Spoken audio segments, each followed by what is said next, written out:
Like کریں، subscribe کریں، bell icon کو دبائیں تاکہ ہماری ویڈیو سب سے پہلے آپ کے پاس پہنچ سکے۔ میرے پیارے آقا صلی اللہ تعالی علیہ وسلم کے پیارے دیوانوں، اسلام اللہ کا پسندیدہ دین ہے، اور یہ دین کب سے ہے اور پروردگار جل جلالہ نے انسانوں کے لیے اس دین کو کب سے پسند فرمایا اور کب اس دین کو پروردگار نے نازل فرمایا، اس کے حوالے سے تھوڑا سا آپ سمجھنے کی کوشش کریں۔ جب رب قدیر جل جلالہ نے حضرت آدم علیہ السلام اور ان کی پشت میں جتنی ان کی ذریت تھی، ان سب کو میرے پروردگار جل جلالہ نے اور سب کو زمین پر جب اتارنے کا منصوبہ پروردگار جل جلالہ نے بنایا تو رب قدیر نے ارشاد فرمایا قُلْ نَهْبِطُوا مِنْهَا جَمِيعًا، ہم نے سب سے کہا کہ تم زمین پر اتر جاؤ۔ اب ظاہر سی بات ہے کہ زمین پر انسان جب آئے گا تو اس کو چلنے کا قانون چاہیے، اسے عبادت کا قانون چاہیے، اسے تجارت کا قانون چاہیے، اسے جینے کے حوالے سے قانون چاہیے۔ بغیر قانون کے جو زندگی ہوتی ہے وہ زندگی انسانوں کی نہیں، وہ حیوان کی ہوا کرتی ہے۔ یہی وجہ ہے کہ ایک گائے اور ایک بیل اگر کسی کے کھیت میں چلا جائے تو آج کے دور کے اندر کوئی اس بیل کے اوپر کوئی قانون نافذ نہیں کیا جاتا۔ قانون انسانوں کے لیے ہے، قانون انسانوں کے لیے پروردگار نے بنایا ہے، اور رب قدیر جل جلالہ چاہتا ہے کہ زمین پر جن انسانوں کو بھیجا گیا ہے وہ انسان اپنی مرضی کے مطابق زندگی نہ گزاریں، بلکہ اللہ نے بھیجا ہے تو اللہ کے قانون کے مطابق زندگی گزاریں۔ تو رب قدیر جل جلالہ نے فرمایا قُلْ نَهْبِطُوا مِنْهَا جَمِيعًا، ہم نے کہا تم سب کے سب زمین پر اتر آؤ۔ تو جب زمین پر سب کو اتارا گیا تو رب قدیر نے فرمایا فَإِمَّا يَأْتِيَنَّكُم مِّنِّي هُدًى، جب ہماری طرف سے تمہارے پاس ہدایت آ جائے فَمَن تَبِعَ هُدَايَ، تو جو اس ہدایت کی پیروی کرے گا فَلَا خَوْفٌ عَلَيْهِمْ وَلَا هُمْ يَحْزَنُونَ، تو ان کو نہ کوئی خوف ہوگا نہ کوئی غم۔ پتہ یہ چلا انسان جب آیا تو انسان کے پیچھے پیچھے اسلام بھی آیا، انسان کے پیچھے پیچھے اللہ کا قانون بھی آیا، انسان کے پیچھے پیچھے اللہ کا دین بھی آیا، تاکہ کوئی انسان یہ نہ کہہ سکے کہ ہمارے پاس کوئی قانون نہیں تھا اس لیے ہم اس طرح سے زندگی گزار رہے تھے۔ نہیں، بلکہ رب قدیر نے حضرت آدم کو زمین پر اتارنے کے ساتھ ساتھ اپنا دین بھی بھیجا، اپنا مذہب بھی بھیجا، اپنا پسندیدہ دین اس دنیا پر بھیجا، اور قانون الہی کی روشنی کے اندر زندگی گزارنے کا حکم عطا فرمایا۔ میرے پیارے آقا صلی اللہ تعالی علیہ وسلم کے پیارے دیوانوں، ہم آج جو تھوڑی سی چیزوں سے خوف زدہ ہو جاتے ہیں، کہیں قحط کا معاملہ تو ہم خوف زدہ ہو گئے، کہیں سیلاب کا معاملہ تو ہم خوف زدہ ہو گئے، کہیں زلزلے کا معاملہ تو ہم خوف زدہ ہو گئے، کہیں باطل کی قوتوں کو دیکھے تو خوف زدہ ہو گئے، کہیں اخبار اور رسائل کے اندر کچھ باتیں ہم نے پڑھی تو خوف زدہ ہو گئے۔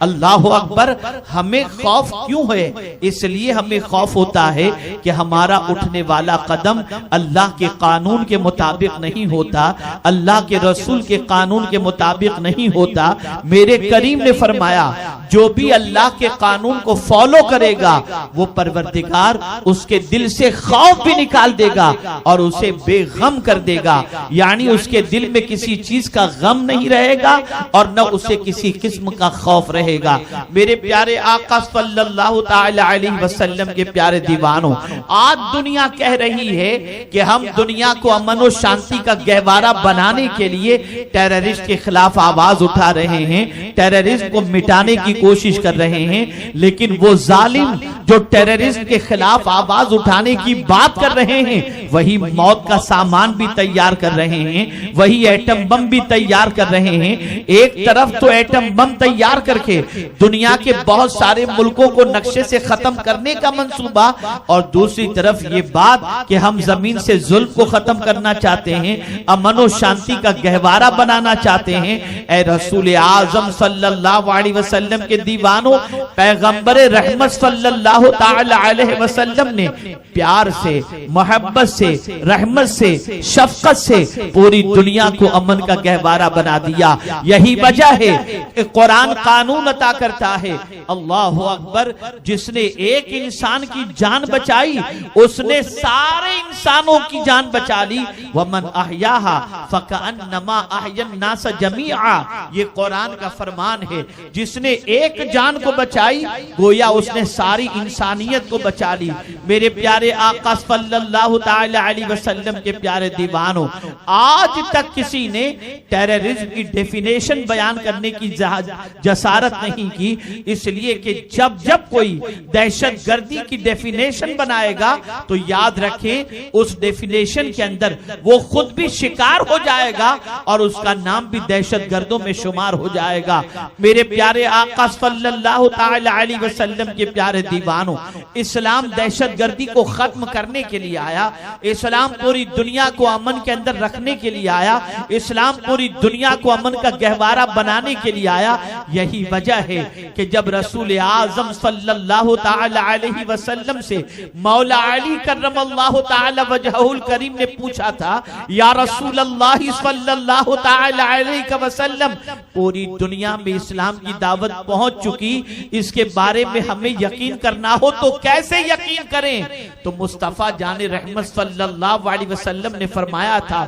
جب صنعاء سے لے کر حضر موت تک کوئی عورت تنہا چلی جائے اور اسے کوئی پریشان کرنے والا نہ ہو تو سمجھ لینا کہ اسلام کا پیغام دنیا کے انسانوں تک پہنچ چکا ہے۔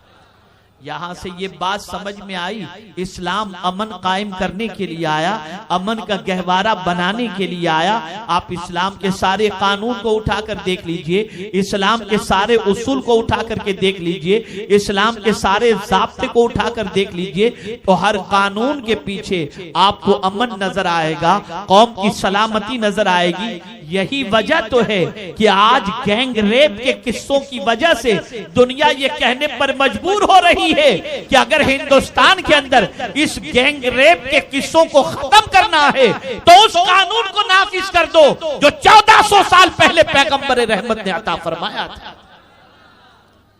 اسلام امن کا گہوارہ بنانا چاہتا ہے، اسلام کے ہر قانون کے اندر پروردگار نے امن رکھا ہے، شانتی رکھی ہے۔ مجھے کسی نے پوچھا تھا کہ آپ بتائیے، جب آپ یہ کہتے ہیں کہ اسلام کے قانون کے اندر امن و شانتی ہے تو آپ ذرا بتائیے، کوئی چور چوری کر لے تو اس کا ہاتھ کاٹنے کا حکم، آپ جرم کوئی لگا سکتے تھے، 10,000 کی چوری کی ہے، جرمانہ لگا کر اس سے 1 لاکھ وصول کر لیا جاتا، لیکن ہاتھ کاٹنے کی بات، میں نے کہا ہاں تم نے قانون کے فائدے کو نہیں سمجھا۔ سنو، جب کسی ایک علاقے میں چوری ہوتی ہے اور چوری کرنے والا جب کسی ایک علاقے میں چوری کرتا ہے تو اس ایک گھر سے چوری کرنے والا جب چوری کرتا ہے تو پورا محلہ رات بھر بے چین ہو جاتا ہے، پورے محلے کے ہر فرد بے چین ہو جاتے ہیں کہ آج اس کے گھر میں چوری ہوئی، کل ہمارا گھر بھی اس کی زد میں آ سکتا ہے۔ ایک گھر کی چوری کی وجہ سے پورے محلے والوں کی نیند ختم ہو جاتی ہے اور پورے محلے کے لوگ بے چین و بے قرار ہو جایا کرتے ہیں۔ اسلام چاہتا ہے کہ کوئی بھی بدامنی کی زندگی نہ گزارے، سکون کی زندگی گزارے۔ آج 1 لاکھ کا جرمانہ اس کے اوپر مقرر کر دیا جائے، وہ 1 لاکھ جرمانہ دینے کے بعد پھر کہیں ڈاکہ ڈال سکتا ہے، پھر کہیں چوری کر سکتا ہے۔ اس لیے اسلام نے چاہا اس کے ہاتھ ہی کاٹ ڈالو تاکہ اس کی بجائے کوئی دوسرا بھی اگر چوری کرنے کی جسارت کرنے کی کوشش کرے تو سوچے میں چوری کروں گا تو جن ہاتھوں سے مجھے لذت اٹھانی ہے، جن ہاتھوں سے مجھے کھانا کھانا ہے، جب میرے وہ ہاتھ ہی کٹ جائیں گے تو میں چوری کر کے کیا کروں گا؟ اس لیے دوسرا بھی چور کی سزا کو دیکھ کر چوری کی جسارت نہیں کر سکتا، اس لیے اسلام نے چاہا پورا معاشرہ امن کی نیند سو سکے، اس لیے چور کو ایسی سزا دی جائے تاکہ کوئی دوسرا چور سوسائٹی میں جنم نہ لے سکے۔ ہماری ویڈیو کو لائک شیئر ضرور کریے۔